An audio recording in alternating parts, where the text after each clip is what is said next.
온라인상에서 이성과 친분을 쌓은 뒤 돈을 뜯어내는 사기가 몇 년 전부터 기승을 부리고 있는데요.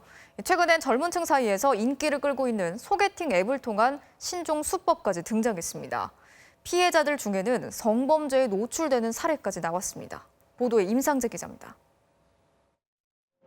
젊은 층에게 널리 알려진 한 유명 소개팅 앱. 30대 남성 김모 씨는 열흘 전 이곳에 접속했습니다. 오른손으로 턱을 괴고 있는 한 여성. 호감을 갖고 좋아요를 눌렀습니다. 여성도 좋아요로 화답했고 대화의 창이 열렸습니다. 사흘간 서로를 알아가는 말이 오갔습니다. 부모님이 지원해 줄 테니까 한국에 와서 개인 사업을 해봐라. 한국에 돌아와서 지금 격리를 하고 있고. 그리고 어느 정도 친분이 쌓인 뒤 이 여성은 인터넷 사이트에 포인트를 보여주며 한 걸음 더 깊은 관계로 유도합니다. 1,300만 원이 넘는 별풍선.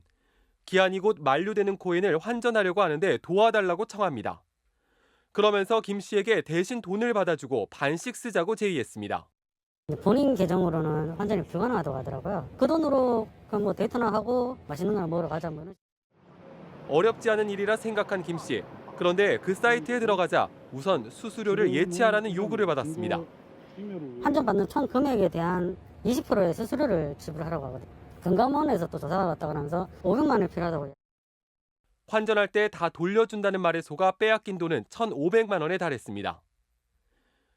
20대 여성 이모 씨는 지난주 또 다른 소개팅 앱에서 교류를 했습니다.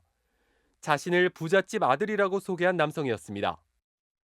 중국에서 한국을 입국한 상황이라 자가격리 중이라고 해요. 2,600만 원 나한테 껌이다. 우리 만나면 데이트 비용으로 쓰자. 쇼핑하자. 이 남성도 2,600만 원 상당의 포인트를 대신 환전해달라며 인터넷 주소를 보냈습니다. 이 씨도 환전 수수료 명목으로 수백만 원을 입금한 뒤에야 사기를 당한 사실을 알았습니다.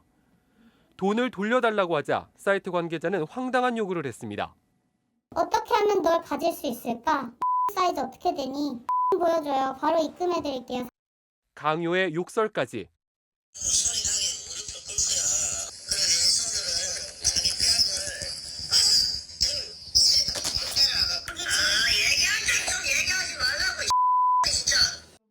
환전에 필요하다는 데 속아 주민등록번호, 전화번호까지 모두 알려줘 불안하기만 합니다. 밖을 못 나가겠는 거예요. 근데 제 주소지를 알고 있고 제 사진을 가지고 있고 지금 되게 무서워요. 확인된 피해자만 40여 명, 피해 액수는 수억 원에 달합니다. 확보된 피해자의 인적 사항을 무기로 협박과 성착취를 일삼았던 N번방 사건과도 유사합니다.